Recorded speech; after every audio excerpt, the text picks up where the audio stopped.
you have the fan go through the journey. They show up at Barclays. What are some of the priorities for you in engaging them while they're there and ensuring they have a great experience? So first, I'll start off by saying that we are obsessed with the customer experience. From the second that you step foot onto our plaza, we're all about over-communication and transparency. So we use our Oculus, which is our giant LED screen that communicates what the lines are going to be from the point that you step onto the plaza.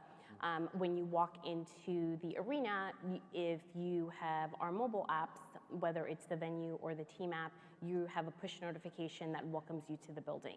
And then once you're inside the building, for Nets games specifically, we engage our fans through our partnership with Spreadfast. So because everyone is a content producer, right? You have a smartphone, you want to share your experience.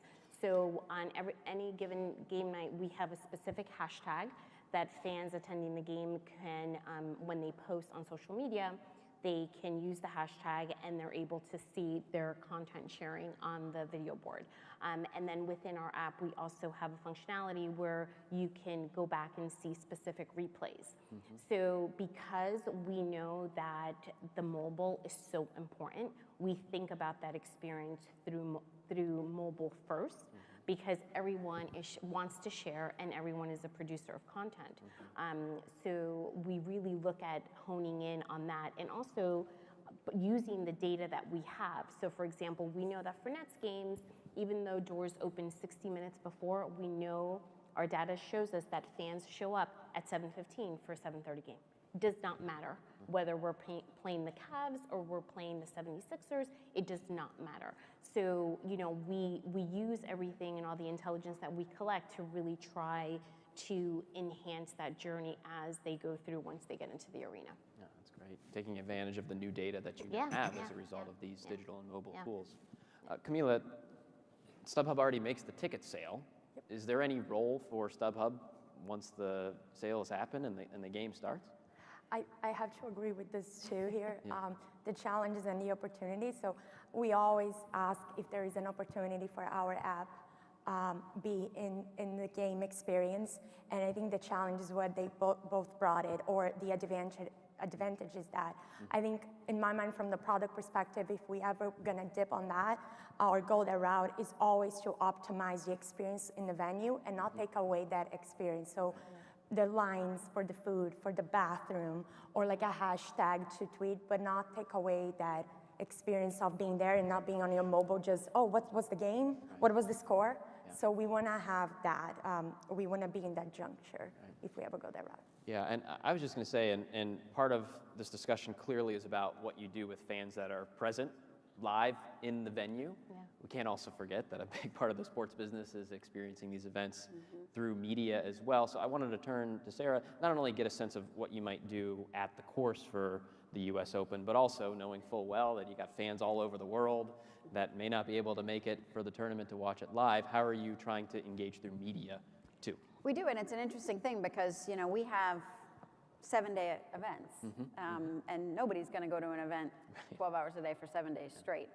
Our average attendee comes for 2.3 days, and even in a given day, you know, we'll hit the first shot at sun up and tend to drop the last putt at sundown. So it's a long day. So we oftentimes have fans who are both at the event and enjoying what's going on off-site in the same day, the same person. So it's a very complicated way to think about what's that experience when you say, well, I have to service one experience for this person and another experience for this person at the same time.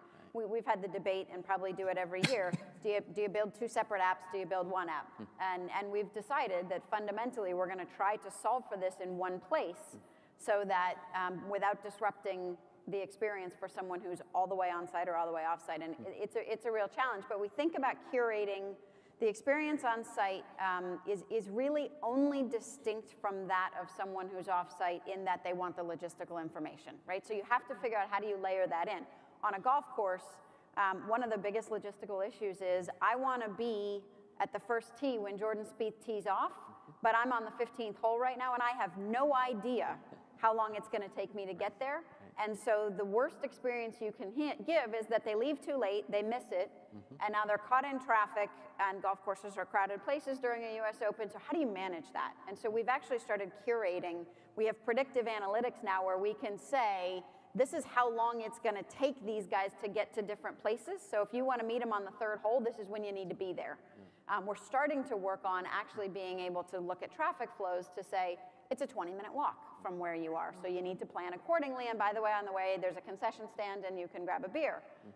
When we get that right, that's how we're going to think about it. At the same time, because we have 125 acres of land, even when you're on the property, you don't know everything that's going on everywhere. You can't see. We have as we say, we have 18 fields of play. We have 18 courts happening at the same time. So you're still curating an experience for people that says, we need to give you what you're interested in. Is that players? Is it a group of players? Is it a particular hole because it's a drivable par 4 and people are likely to have a lot of drama? They're either going to do really well or they're going to fall apart. So you have to think about how to curate. But essentially, we look at the phone. The smartphone it has to be a complete experience no matter where you're sitting. Big piece of that for us is a lot of times they're sitting outdoors in a grandstand under a very hot sun, which fundamentally you have to build and design for some of those just practical realities. It's a small screen and it's sunny, which makes that screen, you can only do so much in a practical setting. I was just going to build on that. It's really interesting, and Sarah's talking about how using some cutting-edge technologies, the supercomputer in your pocket, and big data to drive some of these convenience issues for fans. It doesn't even have to be the most cutting-edge tech, right? I mean, there's a program with American Express in the USGA where they're handing out just radios, on-course radios, right? It's as old tech as it gets. And it's wildly popular. It's very simple. People get it immediately, and it solves a need. I want to know what's going on. I want to hear the action, because if I'm on 15, sort of 5 rows out, and I can't hear them, then I want to know. I just heard a roar on the 12th hole. What happened? And it just keeps me engaged and excited, and it almost brings that home experience of being able to see that to the course, and vice versa. And that's sort of the irony, is that we're trying to get the at the game on-course experience closer to home, and the home experience, trying to bring the game feel to them. Yeah, so let's talk just a little bit about the home experience before we move on. And again, such a big part of the sports economy, driving viewership and consumption across media. What are, and I'll open this to everybody in the panel, what are some of the best practice engagement strategies during games to drive a rating or to encourage a fan to buy a streaming option for that game right there in the moment, or watch more highlights in the game? Curious, from all the walks of life that we have here, what strategies or best practices that you're seeing to drive that in-game engagement through media? I want to say for us is working with our local RSN, it's all about providing exclusive content, right? So of course, winning cures it all, and looking at it through the lens of our current team, we've won 10 games this season. But that still that hasn't stopped us from not thinking about how we get people to watch our games, because that's really important just in terms of really, making that one-to-one connection and continuing to build the fandom so when the team turns it around and we become a better team. Right. But what we know is that when we're able to have exclusive content and we're able to promote it in snackable bites to say, hey, here's 10 seconds or 15 seconds of an interview of Sean Kilpatrick, watch, the rest, the 5-minute interview during tonight's Nets broadcast. So we know that is, that sparking that curiosity really drives the home experience, or at least gets them to turn on the TV to watch the game.